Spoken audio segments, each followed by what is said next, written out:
ఈరోజు ఓటమిని పరోక్షంగా జరుగుతున్నటువంటి ఈ యొక్క తెలుగుదేశం పార్టీ చేరికలు కావచ్చు, జనసేన తెలుగుదేశం మైత్రి బంధం కావచ్చు, వివిధ కారణాల వల్ల తట్టుకునేటువంటి శక్తి కూడా ఎదటి వారికి ఉండాల్సినటువంటి అవసరం.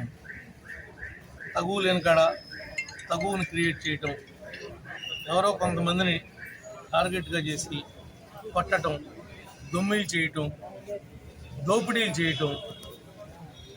మరి ఇది ప్రజాస్వామ్యంలో మనం ఎవరం కూడా హర్షించకూడనటువంటి విషయాలన్నింటినీ కూడా ఈరోజు చేస్తూ ఉన్నారు. చెప్పే మాటలు వేరు, పైకి ఇచ్చేటువంటి కలరింగ్ వేరు.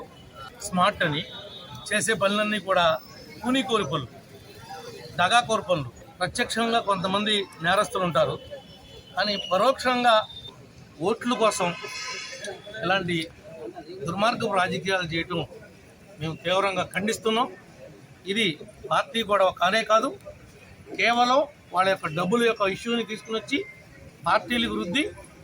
మీరు దీని ద్వారా రేపు ఓటమి అంచుల్లో ఉన్నారు కాబట్టి ఏమైనా ఎలాంటి జిమ్మిక్కులు ఏమైనా పనికొస్తాయేమో.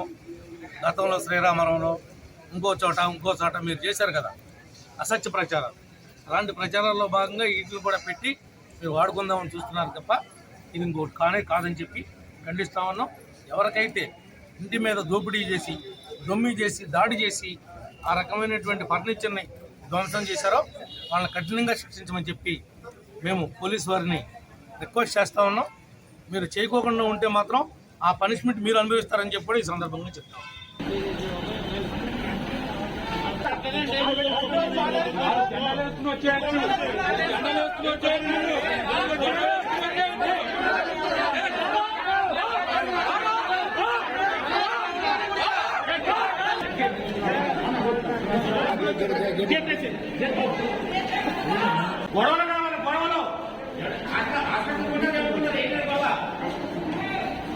పొద్దున్న నాడు అందరూ అన్న పని ఫ్రీడే ఉంటూ నేను మాట్లాడటం దగ్గడం అలవాటు ప్రతి నాకు